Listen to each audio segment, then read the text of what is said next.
The Lord. आप सभी को जय मसीह की। आज हमारे बाइबल मनन का विषय है परमेश्वर की प्रेम दया। प्रियो, यहोवा ने हम सबको न केवल यहूदियों में से वरन अन्य जातियों अर्थात परराष्ट्रीयों में से भी बुलाया है, जो परराष्ट्रीय कहलाए जाते थे, तथा परमेश्वर ने अपना क्रोध दिखाने और अपनी सामर्थ प्रकट करने की इच्छा के कारण जिन्हें क्रोध के पात्र बनाए थे, जो विनाश के लिए तैयार किए गए थे। परंतु परमेश्वर ने उन क्रोध के पात्रों की भी बड़ी धीरज से सही, ताकि वह अपनी अपार महिमा का धन उन पर प्रकट करे जो उसकी प्रेम दया का स्वीकार करते हैं। और इसीलिए जो उसने अपना अनुग्रह प्रभु यीशु मसीह के द्वारा प्रकट किया, उसे हम परराष्ट्रीयों ने भी देखा है, क्योंकि वह खुद अपनी प्रजा के सम्मुख होकर चला, ताकि अपनी अपार महिमा का धन उन पर भी प्रकट करे जो उसके अनुग्रह का प्रभु यीशु मसीह में किए गए विश्वास के द्वारा स्वीकार करते हैं। अर्थात यहोवा ने जैसे मूसा से कहा था, उसी के अनुसार उसने अपनी संपूर्ण भलाई प्रभु यीशु मसीह में दिखाई और अपने नाम का प्रचार किया। वह नाम है प्रभु यीशु मसीह, जिस नाम में ही अखिल मानव जाति का उद्धार है। इसलिए यहोवा ने मूसा से कहा कि मैं जिस पर अनुग्रह करना चाहूँ उसी पर अनुग्रह करूँगा, और जिस पर दया करना चाहूँ उसी पर दया करूँगा। और होशे नबी के द्वारा कहा कि जो मेरी प्रजा न थी उन्हें मैं अपनी प्रजा कहूँगा, और जो प्रिया न थी उसे प्रिया कहूँगा। तथा हम परराष्ट्रीयों ने सच्ची धार्मिकता की खोज नहीं की थी, तो भी हमने प्रभु यीशु मसीह पर किए गए विश्वास के द्वारा परमेश्वर की धार्मिकता प्राप्त की है। और हम सब प्रभु यीशु मसीह पर विश्वास करने से परमेश्वर की संतान है। और हम में से जितनों ने मसीह में बपतिस्मा लिया है, उन्होंने मसीह को ही पहन लिया है। इसीलिए गलातियों की पत्री में कहा गया है कि अब न कोई यहूदी रहा और न यूनानी, न कोई दास, न कोई स्वतंत्र, न कोई नर न नारी, क्योंकि तुम सब मसीह यीशु में एक हो। और यदि तुम मसीह के हो तो अब्राहम के वंश और प्रतिज्ञा के अनुसार वारिस भी हो। इसलिए हम मनुष्य उस परमेश्वर को ही सीमाओं में बांधकर मर्यादित नहीं कर सकते, जिस परमेश्वर ने खुद एक ही मूल से मनुष्यों की सब जातियां सारी पृथ्वी पर रहने के लिए बनाई और उनके निवास की सिवानों को बांधा है। और उसी ने ही सारी पृथ्वी पर निवास करने वालों के लिए समय ठहराए है, ताकि वे परमेश्वर को ढूंढे कि टटोल कर उसे पा जाए, क्योंकि वह हम में से किसी से दूर नहीं कि हमें किसी निश्चित स्थान में ही जाकर उसकी खोज करनी पड़े।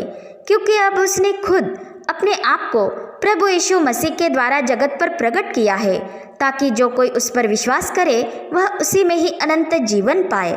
तथा जो आत्मा और सच्चाई से उस सच्चे परमेश्वर की खोज करता है, उसे वह अवश्य पाता है। इसलिए यहोवा ने योएल नबी के द्वारा पूर्व ही कहा कि जो कोई प्रभु का नाम लेकर उसे पुकारेगा वह उद्धार पाएगा।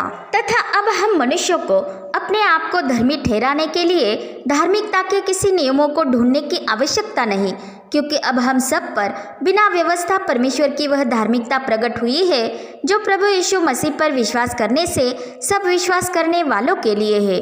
उसमें किसी के लिए भी पक्षपात नहीं, क्योंकि हम सब उस एक ही परमेश्वर से है। परंतु जब तक हम उसके सत्य वचन, जो प्रभु यीशु मसीह आप ही है, उसके द्वारा नया जन्म नहीं पाते हैं, तब तक हम परमेश्वर के राज्य को नहीं देख पाएंगे। क्योंकि मार्ग, सत्य और जीवन प्रभु यीशु मसीह है, बिना उसके द्वारा हम पिता के पास नहीं पहुंच सकते। इसलिए परमेश्वर का वचन, जो अविनाशी बीज है, उसके हमारे मन में बोए जाने से ही हमारा नए सिरे से जन्म होता है। अर्थात यह नया जन्म आत्मिक जन्म है। यह सत्य वचन हमारे उद्धार का सुसमाचार है। उससे सुनकर जब हम प्रभु यीशु मसीह पर विश्वास करते हैं, उसे अपने जीवन में प्रभु और उद्धारकर्ता जानकर अंगीकार करते हैं और यीशु मसीह के नाम का जल का बपतिस्मा लेते हैं, जो पिता, पुत्र और पवित्र आत्मा के नाम से दिया जाता है, और पवित्र आत्मा का बपतिस्मा पाते हैं, जो अग्नि का बपतिस्मा है, तो हम पवित्र आत्मा के द्वारा मसीह यीशु में नया जन्म पाते हैं और उसी में ही उद्धार पाते हैं। इसलिए प्रभु यीशु मसीह ने अपने चेलों से कहा कि तुम सारे जगत में जाकर सारी सृष्टि के लोगों को सुसमाचार प्रचार करो। जो विश्वास करे और बपतिस्मा ले उसी का उद्धार होगा, परंतु जो विश्वास न करेगा वह दोषी ठहराया जाएगा। इसलिए प्रभु हमारे विषय में धीरज धरे हुए हैं, जबकि ठट्ठा करने वाले और कितने सारे लोग उसके आने की प्रतिज्ञा के विषय में देर समझते हैं।